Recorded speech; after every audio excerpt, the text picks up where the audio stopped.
मुंबई महापालिकेत सत्ताधारी महायुतीतल्या भाजपमध्ये उफाळून आलेल्या अंतर्गत वादावर तोडगा काढण्यासाठी भाजपकडून महत्त्वाची बैठक बोलावण्यात आली होती। भाजपचे मुंबईचे अध्यक्ष अमित साटम यांच्या उपस्थितीत झालेल्या या बैठकीला महापौर रितू तावडे, स्थायी समिती अध्यक्ष प्रभाकर शिंदे, शिक्षण समिती अध्यक्ष राजेश्री शिरवाडकर आणि सभागृह नेते गणेश खंडकर यांच्यासह सर्व नगरसेवक उपस्थित होते। महापौर रितू तावडे या विविध कारणांमुळे वादात अडकत असल्यामुळे अनेक नगरसेवक आणि पदाधिकाऱ्यांमध्ये नाराजी असल्याची चर्चा आहे। या बैठकीतही महापौर रितू तावडे आणि शिक्षण समिती अध्यक्ष राजेश्री शिरवाडकर यांच्या जुंपल्याची माहिती सूत्रांनी दिली आहे। भाजपचे मुंबई अध्यक्ष अमित साटम यांच्या समोरच दोन्ही नेत्यांमध्ये खडाजंगी झाली आणि त्यामुळे साटम यांनी दोन्ही नेत्यांना समज दिली आहे। मुंबई महापालिकेत एकमेकांची स्पर्धा न करता काम करा अशा सूचना साटमांनी दिल्या आहेत। दरम्यान भाजपमध्ये कोणतेही मतभेद नाहीत असं बैठकीनंतर भाजपचे प्रवक्ते नवनाथ बन यांनी म्हटलंय। कुठेही मतभेद असण्याचा प्रश्नच नाही। ही संघटनात्मक बैठक होती आणि संघटनात्मक आढावा घेण्यात आलाय। पंतप्रधान नरेंद्र मोदींचा वाढदिवस आणि या सगळ्या पार्श्वभूमीवर ही बैठक होती। कुठेही भारतीय जनता पार्टी एकमेकांबद्दल नाराजी आहे असे अजिबात मुद्दे नाहीत। आम्ही एक दिलानं मुंबईच्या हितासाठी काम करतो, मुंबईला पुढे घेऊन जाण्यासाठी काम करतो आणि भारतीय जनता पार्टीचा प्रत्येक कार्यकर्ता मुंबईचं हित बघतो। ज्यांनी कोणी अशा अफवा पसरवण्याचं काम केलं त्यांनी उबाटा गटामध्ये काय काय गडबाजी आहेत ते सांगावं। संजय राऊत विरुद्ध आदित्य ठाकरे, मिलिंद नार्वेकर विरुद्ध भास्कर जाधव, ही गडबाजी उबाटा गटामध्ये आहे। 29 ऑगस्टला मनोज जरांगेंनी आंदोलन करू नये अशी मनधरणी करण्यासाठी मराठा उपसमितीचे अध्यक्ष राधाकृष्ण विखे पाटील यांच्या नेतृत्वात मंत्र्यांच्या शिष्टमंडळानं अंतरवलीत जात त्यांची भेट घेतली। मात्र जरांगे आंदोलनावर ठाम आहेत। जरांगेंनी सरकारला सर्व 58 लाख नोंदींची प्रमाणपत्र देण्यासाठी 28 ऑगस्टपर्यंतची मुदत दिली आहे। जात पडताळणीचं प्रमाणपत्र कुणी जाणून बुजून रोखून धरलं असेल तर ते द्या। ओबीसींच्या सवलती मराठा समाजाला 28 ऑगस्टच्या आत लागू करा असे त्यांनी बचावले। सामान्य मराठा समाजानं घराबाहेर पडावं, प्रमाणपत्रासाठी अर्ज करावा असं आवाहनही त्यांनी केलंय। काही अधिकारी जाणीवपूर्वक दाखले देण्यास विलंब करून सरकारला बदनाम करण्याची भूमिका घेत असल्याचा आरोप विखे पाटलांनी केलाय। त्यावर अधिकारी की सरकारचं मराठ्यांना अडथळा आणू लागलं ते कळू द्या असा सवाल जरांगे यांनी केलाय। सरकारच्या शिष्टमंडळात उदय सामंत, शंभूराज देसाई आणि प्रसाद लाड यांचाही समावेश होता। विद्यार्थ्यांचे पंजाबराव देशमुखांच्या माध्यमातून शिष्यवृत्त्या राहिल्यात, सारथीच्या कुठल्या योजना राहिल्या त्याविषयी आपण चर्चा केली।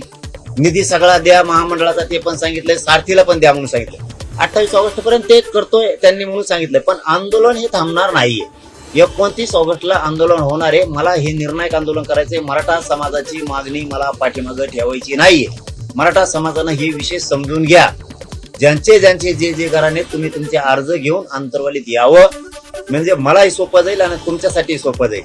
ज्यांच्यावर जबाबदारी दाखले देण्याची, जात पडताळणी दाखले देण्याची, बहिणीला दाखला मिळतो आणि भावाला मिळत, वडिलांच्या नावावर दाखला आणि मुलाला मिळत नाही, कशाच घोटाळे। त्यामुळे अशा अधिकारी जाणीवपूर्वक जर शासनाला बदनाम करत असतील तर त्याच्यावर आम्ही कारवाई करणार। आज सरकारनं जर अधिकाऱ्यांना पुऱ्या गोष्टी दिल्यात अंमलबजावणीच्या, तर मग अधिकारी का थांबायला ते आम्ही विचारू। आणि अधिकाऱ्यांना व्हॅलिडिटीला कुणबी प्रमाणपत्र द्यायला, गॅजेटनुसार प्रमाणपत्र द्यायला, नोंदीनुसार प्रमाणपत्र द्यायला, त्याला जर काही अडचण येत असेल तर मी अधिकाऱ्यांसाठी म्हणतो सरकारकडून तुमच्यासाठी व्यवस्थित करून घेतो। आणि सरकारच मुद्दाम करत असेल तर ते आम्हाला कळू द्या। आणि सरकार करत नसतं तर अधिकारी करायला लागले सगळं सरकारनं देऊन सुद्धा, हे कळू द्यासाठी तुम्ही अंतरवलीतच अधिकाऱ्यांना बोलवा। दरम्यान मनोज जरांगे पाटील यांच्या भेटीनंतर सरकारी शिष्टमंडळानं मुख्यमंत्री देवेंद्र फडणवीसांची वर्षावर जाऊन भेट घेतली आहे। जरांगे पाटील यांच्यासोबत झालेल्या चर्चेचा तपशील या शिष्टमंडळानं मुख्यमंत्र्यांना दिलाय। यावेळी मंत्री उदय सामंत, मंत्री शंभूराज देसाई आणि आमदार प्रसाद लाड उपस्थित होते।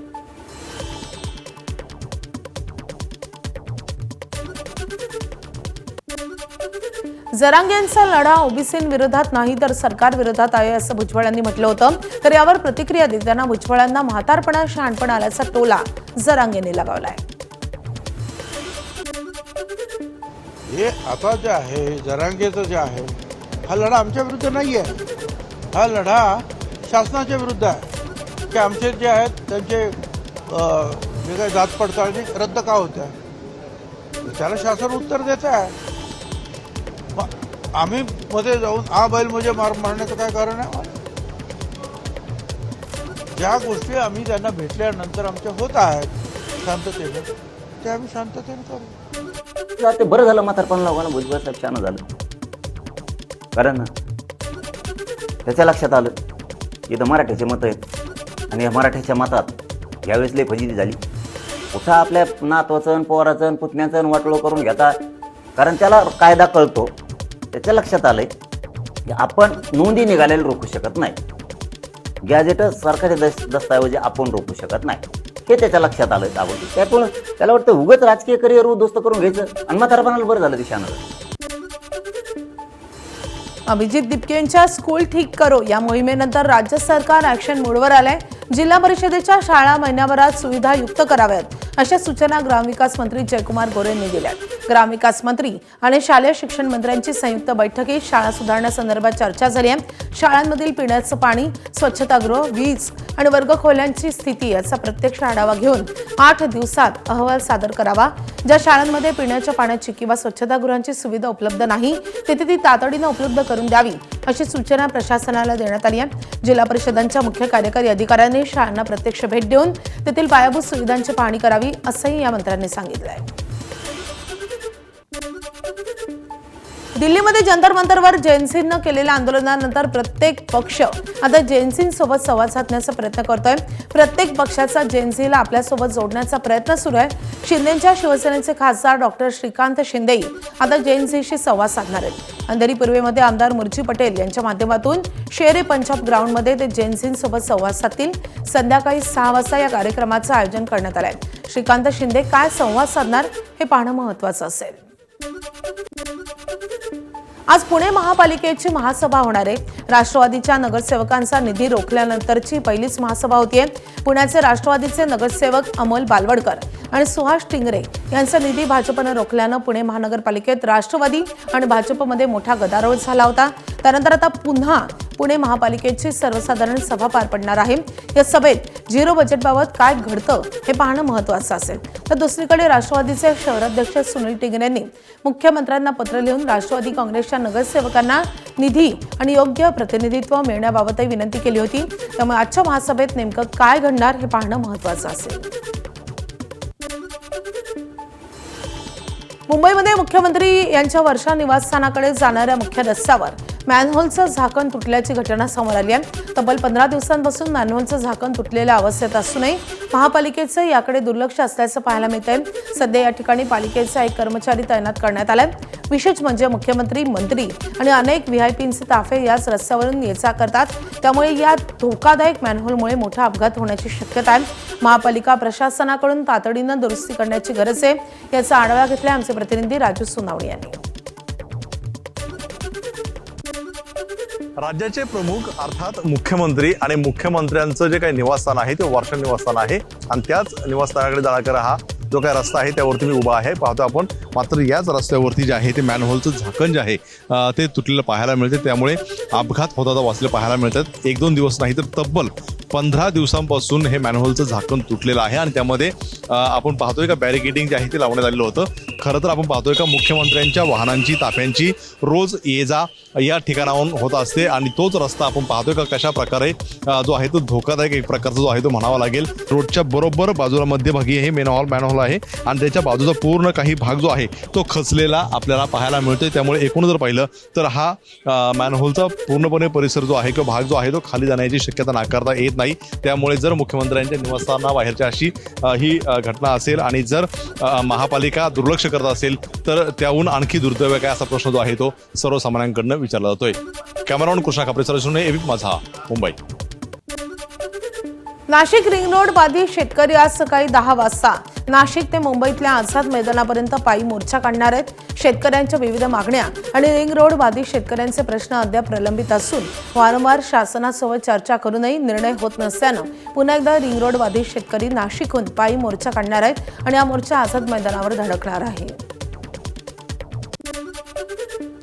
महाराष्ट्राची भाग्यलक्ष्मी अशी ओळख असणाऱ्या छत्रपती शिवाजी महाराज कोयना जलसागराची पाणी पातळी 100 TMC वर पोहोचली आहे. गेल्या 2 महिन्यांपासून सातारा जिल्ह्याच्या पश्चिम भागात सुरू असलेल्या मुसळधार पावसामुळे कोयना धरणाच्या पाणी पातळीत झपाट्याने वाढ झाली आहे आणि त्यामुळे सिंचन आणि वीज निर्मितीसाठी मोठा दिलासा मिळाला आहे. सातारा जिल्ह्यासह पश्चिम महाराष्ट्राच्या विकासात कोयना धरणाची भूमिका अत्यंत महत्त्वाची आहे. त्यामुळे सातारा, सांगली आणि पश्चिम महाराष्ट्राचा पाणी प्रश्न आणि विजेचा प्रश्न आता मिटणार आहे.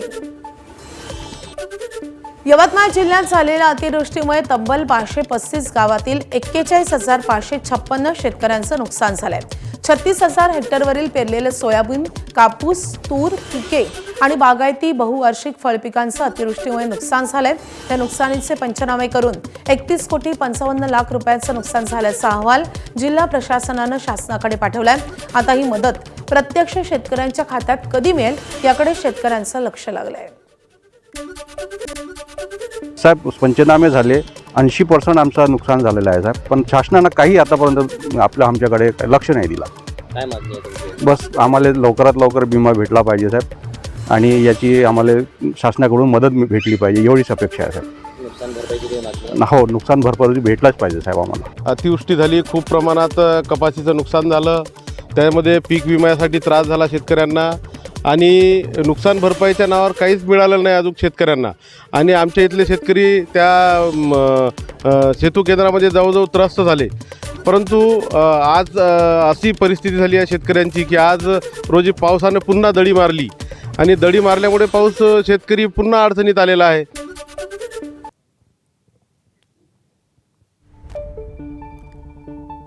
तर यवतमाळमध्ये अतिवृष्टीमुळे शेतकऱ्यांचं किती नुकसान झाले आपण पाहतोय. बाधित गावं आहेत 535. तर बाधित शेतकरी आहेत तब्बल 41,556. बाधित क्षेत्र आहे 36,135 हेक्टर.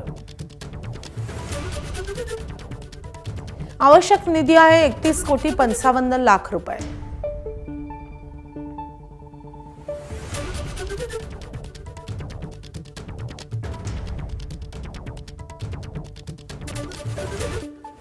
गडचिरोलीच्या चामोर्शी उपजिल्हा रुग्णालयातील आरोग्य व्यवस्थेवर गंभीर प्रश्नचिन्ह निर्माण करणारी घटना घडली आहे.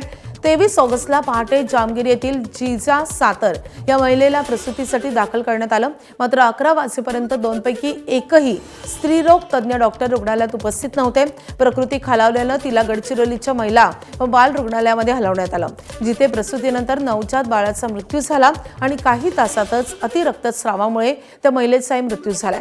वेळेवर उपचार न मिळाल्यानं बाळ आणि माता दोघेही दगावल्याचा आरोप नातेवाईकांनी केला असून महिलेचे पती आणि माजी पंचायत समिती सदस्य अमिता मडावी यांनी दोषींवर कारवाईची मागणी केली आहे. जे तालुका रुग्णालयामध्ये आलेल्या प्रत्येक पेशंटला सोनोग्राफी काढायला विवश करतात स्वतःच्या खाजगी दवाखान्यामध्ये जायला, तर ते सोनोग्राफी सेंटर त्यांच्याकडनं खाजगी सोनोग्राफी सेंटर ते रद्द करण्यात यावं. त्याच्यानंतर तिथल्या डॉक्टरांना बडतर्फ करण्यात यावं. त्यामुळे डॉक्टर प्रवीण किल्लाके असो की डॉक्टर देवरा असो. पुणे आणि पिंपरीमध्ये म्हाडाचं घर घेणाऱ्यांसाठी खुश खबर, कारण पुणे आणि पिंपरीत लवकरच म्हाडाच्या 4,462 घरांसाठी लॉटरी निघणार आहे. अर्ज नोंदणीला 24 ऑगस्टपासून सुरुवात झाली आहे. 15 सप्टेंबरपर्यंत अर्ज करता येईल. पुण्यातील म्हाळुंगे, बाणेर, हडपसर, कात्रज, वारजे, पाषाण, धायरी, कोंढवा, बिबेवाडी इथे घरं असतील, तर पिंपरीमधल्या मोर्शी, वाकड, बालेवाडी, रहाटणी यासह इतर भागात घरं उपलब्ध आहेत. मुंबईतील रस्त्यांवरील कचऱ्याबाबत उच्च न्यायालयानं महापालिकेवर नाराजी व्यक्त केली आहे. पालिकेचे अधिकृत दावे आणि प्रत्यक्षात मोठी तफावत असल्याचं न्यायालयाचं निरीक्षण आहे. रस्त्यांवरील कचरा न उचलल्यास अधिकाऱ्यांवर कठोर कारवाईचा इशारा देण्यात आलाय. कचरा साचू नये यासाठी आयुक्तांकडून राबवल्या जाणाऱ्या ठोस उपाययोजनांचा तपशील सादर करण्याचे आदेशही देण्यात आलेत. कामचुकार प्रभाग अधिकाऱ्यांवर काय कारवाई केली असा सवाल न्यायालयानं केलाय. कांचुरमार्ग कचरा भूमीवरील दुर्गंधीचीही उच्च न्यायालयानं गंभीर दखल घेतली आहे. एबीपी माझा, उघडा डोळे बघा नीट.